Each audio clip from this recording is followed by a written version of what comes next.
There's no one here at all behind these castle walls. What's up, Jay Barnett? Have a great opportunity to be out here in Stephenville, Texas, at my alma mater at Tarleton State University. So we're just out here with the football team. I spoke last night to the team about man up and man down. So I'm just really blessed, really humble for this opportunity that the university chose me and the coaches. Respect the work that I do in the community and abroad, just all over the country. And so we're just going to kind of watch these guys a little bit, and we'll come back later on, and I'm going to speak to them again at the chapel service. But I most definitely want you guys to stay tuned into what we're doing. My name is Jay Barnett. When I was here, everybody knew me as JJ, so I grew up. So everybody called me Jay now. I was the university's first 4-year starter when I was here. I came from Grapevine High School, played running back and linebacker when I got here. Of course, I wasn't selfish. They changed my position. Didn't like it, but I went with it. And looked up. 4 years later, it was over and done. And I'm telling you, them 4 years went by so fast, and it was like a blink of an eye. And after the 4 years was over, I look up. It's draft time. And I'm gonna be honest with you. I mean, it's Coach say. I mean, I was that guy. I'm telling you, I went hard in the paint every single day.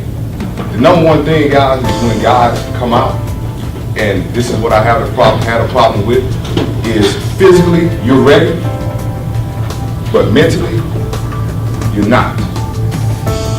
And that's the most important part of the game that so many of us overlook.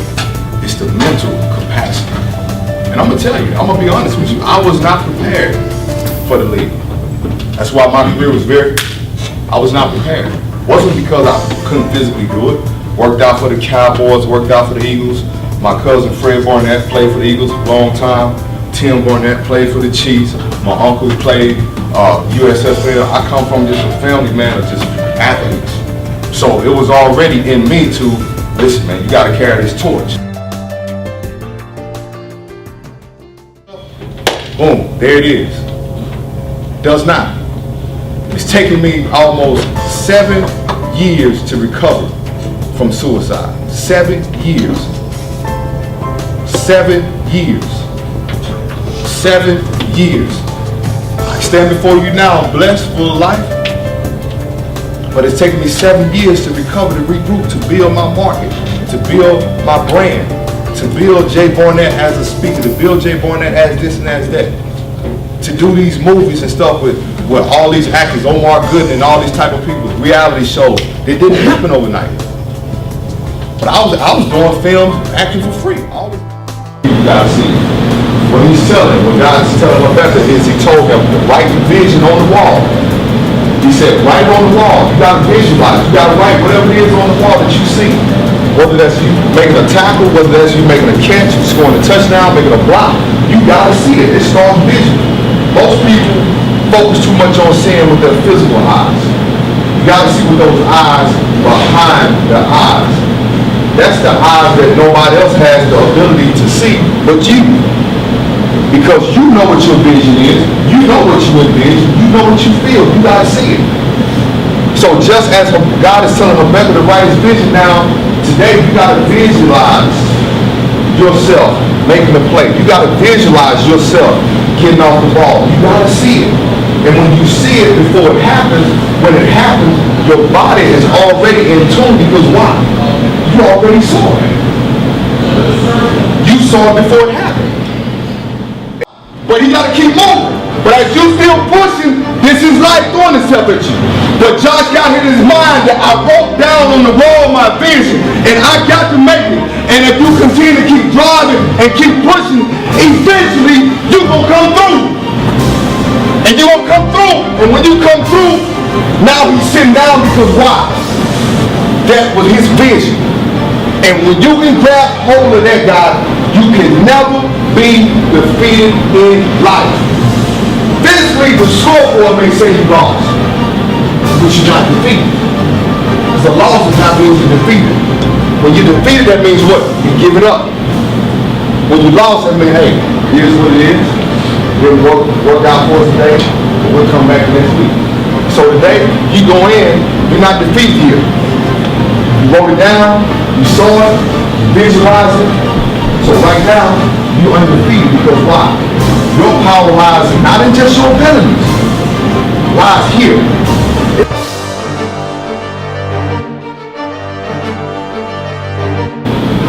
And here's the thing, sometimes when you see it, nobody else will see it. That's part of being a leader. Anybody who's been a leader, anybody who's stayed alone, I'm sure Coach Fowler taking their being a head coach, sometimes you don't stand alone. Because sometimes you don't see what nobody else sees. He see you guys being number one. He see you guys going undefeated. He see you guys winning national championships. But I'm sure you got a bunch of people say, man, you got a bunch of freshmen and sophomores playing for you. They don't see that. You got a handful of singers. How you gonna do that? You don't have very much leadership. How you gonna do that? But as he continues to see it, and here's the thing, that's what he saw when he took the job. Now, it didn't happen right off the bat, it's a process, like we talked about last night. Success been a process. So what? Over time, you keep building, but what? Coach never took down what he wrote. Never took down that vision. You wrote down, I want to go to college to be a successful athlete. I want to go to college to play. Yeah, they red shirts. But that does not mean that you abort and move away from what you wrote down. Vision is how you keep your steps in line to where you're trying to go. Yeah, you may get blocked. You may not make the play. But that does not stop you from seeing what you saw before the game started. Okay, you won them. But hey, that's the thing about football. Let's line up, let's do it again. Okay, let's line up, let's do it again. Okay, you knocked me back 2 or 3 yard loss. Okay, let's line up, do it again. I guarantee you, Coach, having this ball again, I'm going to show you what I'm going to do with it. Come back through this hole, I guarantee you, I'm going to punish you, and I'm going to show you what I came to do. How you continue to keep pushing and pushing and pushing and pushing. Because we never move away from the vision, because today's vision is what? To win. You spoil their homecoming, so in their mind, they're trying to spoil your homecoming. But you already wrote the vision down. Hey, this is a must-win game today. Not next week, not last week. This is a must-win game today. So we're not taking away. Okay, we make it down first quarter, second quarter, whatever. But we're not moving away from what we wrote down, and that is to win. 12 years ago, when I stepped on tour, these jokers had never won anything. Anything. It was very frustrating. Because I won 2 state championships in high school. I lost a total of 5 games in 4 years of high school at Grapevine. I didn't know anything about football.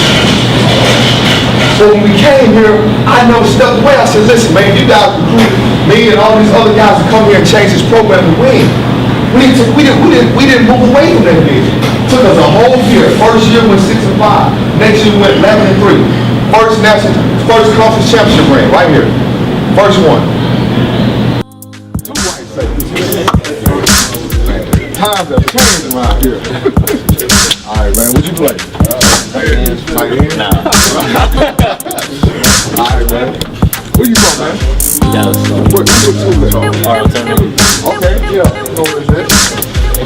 All right, man. Yes, sir. Oh, yeah, man. Appreciate you, man. All right, man. Appreciate it. I think we just seen anyway. Everyone thinks that I have it all. It's so empty, living behind these castle walls. These castle walls. If I should tumble, if I should fall, would anyone